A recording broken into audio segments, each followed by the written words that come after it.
जय हिंद साथियों, स्वागत है आपका एक बार फिर से इस नई वीडियो में। दोस्तों, आज की इस वीडियो में हम देखेंगे कि जो एसबीआई क्लर्क के अंदर वैकेंसी निकली हुई है, उन वैकेंसियों के अंदर अदर स्टेट से अप्लाई करना कितना सही है, क्या हमें दूसरे स्टेट से अप्लाई करना चाहिए, अगर हम करेंगे तो उसके लिए कौन कौन सी ऐसी चीज़ें हैं जो हमको ध्यान में रखनी चाहिए। तो इन सब चीज़ों के बारे में आज की इस वीडियो में हम डिस्कस करेंगे।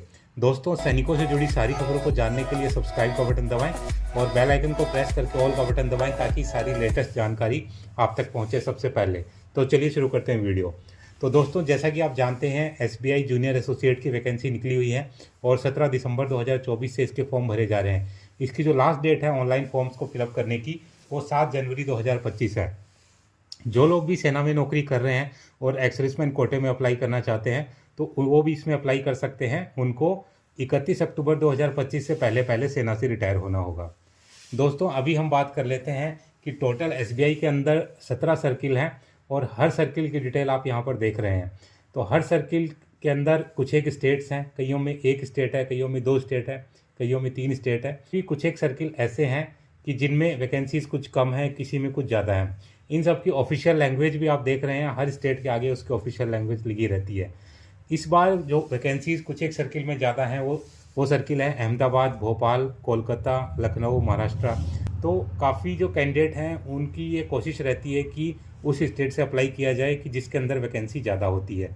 और काफ़ी मात्रा में एक्स सर्विसमैन भी ऐसे हैं जो एक स्टेट की बजाय दूसरे स्टेट से अप्लाई करते हैं। उसमें कई रीज़न ऐसा रहता है कि जैसे किसी एक स्टेट का एक्स सर्विसमैन किसी दूसरे स्टेट में सर्विस कर रहे हैं, तो वो अपनी सर्विस के दौरान या सर्विस के बाद ऐसे वहीं सेटल हो गए और उस हिसाब से भी वो अप्लाई करते हैं। तो ऐसी कॉमन चीज़ है कि आप किसी दूसरे स्टेट से अप्लाई करें।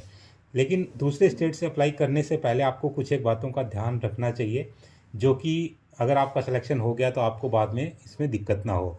तो यहाँ पर हम ऐसी 2 इम्पोर्टेंट चीज़ों के बारे में डिस्कस करेंगे अगर आप अपने स्टेट के अलावा दूसरे स्टेट से अप्लाई करने जा रहे हैं। तो वो 2 चीज़ें हैं, एक तो आपकी लोकल लैंग्वेज और दूसरा इंटर सर्किल ट्रांसफ़र। तो दोस्तों, हाल ही में इनमें कुछ एक चेंजेस हुए हैं, जो चेंजेस मैं आपको आज इस वीडियो के माध्यम से बताऊंगा कि इन दोनों चीज़ों का आपको विशेष ध्यान रखना है अगर आप किसी दूसरे सर्किल से ट्राई कर रहे हैं। तो सबसे पहले बात कर लेते हैं लोकल लैंग्वेज की। तो दोस्तों, लोकल लैंग्वेज का जो टेस्ट है वो पहले इतना सीरियसली नहीं कंडक्ट करवाया जाता था। दोस्तों, 2019 से पहले के जो एसबीआई जूनियर एसोसिएट के नोटिफिकेशन है, उनमें आप देखेंगे कि जो लोकल लैंग्वेज के बारे में लिखा जाता था वो इतना जोर दे के नहीं लिखा जाता था। और बहुत सारे कैंडिडेट आपने ऐसे देखे भी होंगे कि जो अदर स्टेट से अप्लाई करते थे और नॉर्मली उनका बिना किसी ज़्यादा जो टेस्ट के जो सिलेक्शन हो जाता था। यहाँ पर आप देख रहे हैं कि 2019 से पहले के नोटिफिकेशन में सिर्फ लिखा हुआ है कि test of knowledge of official and और local language will be conduct as a part of selection process. लेकिन 2019 के बाद इसको थोड़ा जोर दे के लिखा जाने लगा और उसमें साफ साफ लिखा जाने लगा कि candidates who fail to qualify this test will not be offered appointment. अभी बीते कुछ एक सालों में जो ये सिलेक्शन लोकल लैंग्वेज का टेस्ट है, इसको थोड़ा सा टफ कर दिया गया है। और एसबीआई में तो मैंने कहीं नहीं देखा, लेकिन अदर बैंकों में मैंने देखा है कि इसमें रिजेक्शन भी हुआ है। जो कैंडिडेट हैं वो सेलेक्ट होने के बाद भी सिर्फ लोकल लैंग्वेज की वजह से उनका रिजेक्शन हुआ है। तो इस बात का आपको विशेष ध्यान रखना है कि अगर आप किसी दूसरे स्टेट से अप्लाई करना जा रहे हैं तो उसका जो लोकल लैंग्वेज है वो आपको आना चाहिए। लोकल लैंग्वेज का ऑलरेडी मैं पिछले स्लाइड में बता चुका हूँ कि कौन कौन से स्टेट की लोकल लैंग्वेज क्या क्या है। जो हिंदी भाषी राज्य हैं उनमें तो किसी प्रकार की कोई आवश्यकता नहीं है, आप किसी भी हिंदी भाषी राज्य से अप्लाई कर सकते हैं, क्योंकि हिंदी भाषी अगर आप हैं तो आपके जो 10th के सर्टिफिकेट में हिंदी एक लैंग्वेज होगी और वो अगर लैंग्वेज है तो किसी प्रकार की आपको उसमें दिक्कत की नहीं आएगी।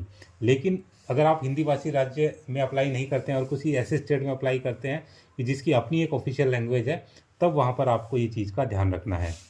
दोस्तों, दूसरा एक इम्पॉर्टेंट पॉइंट ये है कि अभी जो इंटर सर्किल ट्रांसफ़र है उनके लिए भी अलग से एक लाइन आने लगी है। अगर आप 2019 से पहले के ये जो नोटिफिकेशन देखेंगे उनमें आपको ये जो नीचे वाली लाइन है जिसमें लिखा हुआ है there is no provision for inter circle transfer oblique inter state transfer for junior associate to be recruited. यानी कि जो भी रिक्रूटमेंट होता है वो किसी भी प्रकार का इंटर सर्किल या इंटर स्टेट वो ट्रांसफ़र उनको नहीं दिया जाएगा। तो दोस्तों, पहले ये इसमें आता था कि इसकी जगह पे 2019 से पहले आता था कि जिस भी स्टेट में आपका रिक्रूटमेंट होता है, आपका सिलेक्शन होता है, वहाँ पर आप कम से कम आपको 5 साल सर्विस करनी पड़ेगी। लेकिन 2019 के बाद से चेंज ये कर दिया गया है। हालांकि इंटर सर्किल ट्रांसफ़र और इंटर एओ ट्रांसफ़र अभी भी हो रहे हैं, लेकिन 2019 का जो बैच था उसके 5 साल इसी साल यानी कि 2024 में कंप्लीट हुए हैं। और इस साल ये सुनने में आ रहा है कि 2019 में जो लोग भी लगे थे उनमें से किसी का भी इंटर सर्किल ट्रांसफ़र नहीं हुआ है। तो आप मान के चलिए कि इस चीज़ को भी बैंक बड़ी सीरियस ले रहा है कि अगर आपने 2019 के बाद ही स्टेट से या सर्किल से आपने सिलेक्शन लिया है तो आपको वहाँ पर इंटर सर्किल ट्रांसफ़र नहीं मिलेगा। दोस्तों, अभी बात आती है कि क्या किसी भी कंडीशन में आप अपने सर्किल से बाहर नहीं जा सकते।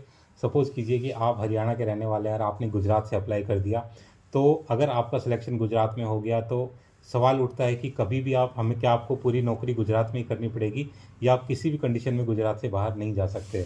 एज ऑफ नाउ अगर आप बात करें क्लरिकल कैडर की, जो कि जूनियर एसोसिएट की वैकेंसी है, इसको नॉर्मल भाषा में हम क्लर्क ही बोलते हैं, तो जो क्लर्क का कैडर है उसमें ये ट्रांसफ़र ऑलमोस्ट इम्पॉसिबल है।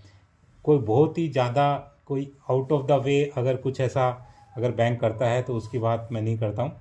अदरवाइज़ 99.9% आपका जो ट्रांसफ़र है वो क्लरिकल कैडर में नहीं होगा।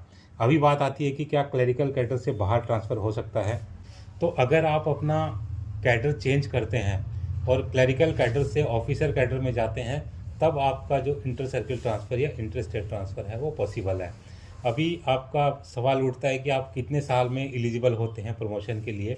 तो अगर एक्स सर्विसमैन के पॉइंट ऑफ व्यू से बात करें तो एक्स सर्विसमैन अगर प्रमोशन लेना चाहे तो वो 3 साल में एलिजिबल हो जाता है प्रमोशन लेने के लिए। कुछ एक मैंडेटरी एग्ज़ाम है जो उसको क्लियर करने पड़ते हैं, उसके बाद उसका जो है ट्रांसफ़र पॉसिबल है। दोस्तों, प्रमोशन की बात करें तो प्रमोशन लेना बैंक में इतना ज़्यादा हार्ड नहीं है। प्रमोशन इजीली मिल जाता है। अगर कोई व्यक्ति ट्राई करे तो प्रमोशन आराम से उसको मिल जाता है, क्योंकि सफिशिएंट वैकेंसी आती है और बहुत सारे लोग होते हैं जो प्रमोशन में इंटरेस्टेड नहीं रहते हैं। तो नॉर्मली अगर आपका 1 साल में नहीं होता तो दूसरे साल में अवश्य आपका प्रमोशन हो जाता है। तो दोस्तों, ये दोनों चीज़ें हैं, इसका आपको ध्यान रखना है कि एक तो लोकल लैंग्वेज कि ये अभी इसका जो नेचर है वो काफ़ी हार्ड हो चुका है और हो सकता है कि लोकल लैंग्वेज में इस बार रिजेक्शन हो। दूसरा आपका इंटर सर्किल ट्रांसफ़र कि क्लर्क के कैडर में आपका जो इंटर सर्किल ट्रांसफ़र नहीं होगा। तो दोस्तों, ये थी सारी जानकारी। उम्मीद है कि वीडियो आपको पसंद आया होगा। वीडियो अगर पसंद आए तो लाइक शेयर सब्सक्राइब करना ना भूलें और बने रहें मेरे साथ इसी प्रकार के इंटरेस्टिंग वीडियोज़ के लिए। वीडियो में बने रहने के लिए आप सभी का धन्यवाद। जय हिंद।